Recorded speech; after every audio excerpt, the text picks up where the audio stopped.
we've been working so hard on environmental justice issues here throughout the Bronx. As we know, we have some of the highest childhood asthma rates in the country. When the Cross-Bronx Expressway was built during the 40s, 50s, and 60s, at the time it was the most expensive stretch of highway in the United States. Ultimately encircled the South Bronx inside a ring of major highways. Health experts have long attributed increased health issues in the South Bronx to the effects of environmental They had to completely uproot people in their lives, in their communities, in a densely populated, multiracial, ethnically diverse neighborhood. Vehicle pollution is the #1 enemy. And the next big thing that we're working on is capping the South Bronx.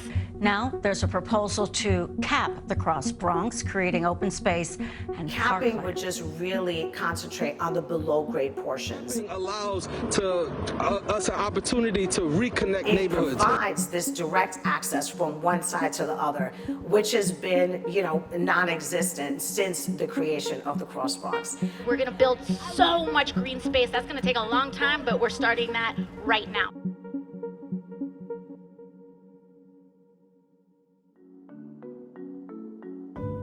Of all the federal projects under Robert Moses' control, none would have more devastating consequences for the city and its people than the Cross-Bronx Expressway. It's just a really storied tale of a large piece of infrastructure that was built with the intent or the lack of intent of dividing a borough into two pieces. The aftermath was fires and crime, vacancy. For me, growing up in the Bronx, my sisters and I did not have asthma. And when I got pregnant with my son, I lived on the Cross-Bronx Expressway. And my son was the only one born with asthma. Holding your baby and seeing that he's having difficulty breathing is something really, really personal. Asthma is an enormous issue, and anyone in the community that's advocating for this, they all have very intimate stories about either having asthma as a kid or having a family member with asthma. If you speak to most Bronxites and you ask them if they suffer from asthma or they know of someone that suffers from asthma or someone in their household suffers from asthma, 10 out of 10 times, they're going to tell you yes. Asthma is being caused by a lot of different factors, and one of the main factors is the diesel that's producing a pollutant called PM2.5 that's spilling out into the community. And then there's the stress associated with poverty at baseline. In of itself creates this fertile ground for asthma to take hold. And then you add something to that, like a pollutant, and then all of a sudden you've got asthma rates exploding. And I think that there are things we can do in clinic to help patients prescribing the right medicines, but ultimately those are all very short-term sort of Band-Aid-like solutions to a problem that requires really large upstream interventions, starting with infrastructure. I live by the corridor by Parkchester. So we steward not just Virginia Park and Hugh Grant Circle, but another park called Chief Dennis Devlin Park. For us to get to that park from where I live, I literally have to walk all of Westchester Avenue to get to the opposite side of the Cross-Bronx to access this park. The building of the highway very much changed the infrastructure and the urban planning of the entire borough and made it less pedestrian friendly. To sort of correct that, you need to both do something about the highway and also probably have a number of other adjunct policies that make it more mobile, and all those things together have impacts on things like access to food, small businesses, and many different sort of socioeconomic factors that ultimately impact health. So back in 2016, we started this campaign called Cap the Cross-Bronx. So if you can just visualize something that's placed over it that can connect you from the south side to the north side. The Cross-Bronx Expressway was the largest public investment project in the Bronx when it was built. There needs to be just as large of an investment in a public infrastructure project that is very focused on issues related to air quality, pedestrian mobility, and all those things are connected to many different aspects of health, including mental health. In 2018, there were a group of doctors from Columbia University that had published a case study on the cost effectiveness of capping the Cross-Bronx. And that's when things really started rolling. Capping the expressway would pay for itself. This kind of infrastructure project has been successfully done many, many times before. It's been done on the West Coast, in Texas, in Boston. It's been done everywhere. It's been highly popular and successful. What we see in other parts of the country where green space is being added to cities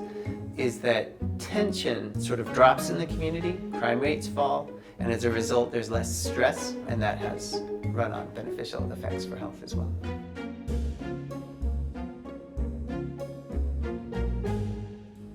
The Green New Deal is seen as this call to action for people from different disciplines, and that as someone interested in prevention, I see the Green New Deal as a very actionable framework to create health policy, like infrastructure that's very much connected to health disparities.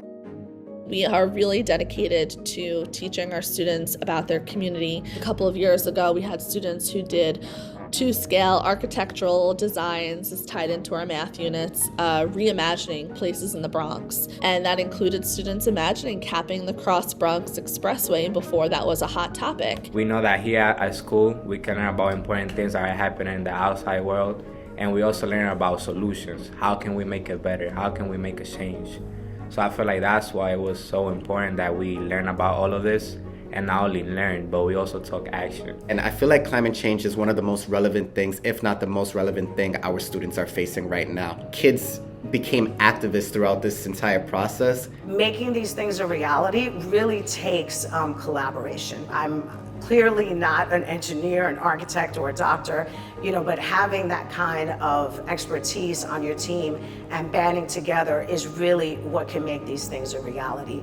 That case study could have just stayed a case study, but working together with, the students of Albert Einstein College of Medicine and with the doctors at Columbia University, and then using, our own relationships with our local elected officials was really the magic in just having a successful project. This will certainly impact the lives of hundreds of thousands of people. It's only when we start to build something like this that we can really see the potential of what investments like this can bring for society as a whole. Oftentimes, people want to give up on that hope, but historically here in the Bronx, and particularly in the South Bronx, that's all that we've had to hold on to. And that's really, when you think about the resurrection of the South Bronx after the 70s, it was grassroots efforts that was able to rehabilitate buildings, to, advocate for new parks. And we hope that the work that we do inspires you to continue the work that you're doing, so that this can serve as a catalyst to really invigorate other communities throughout the U.S. to examine their highways.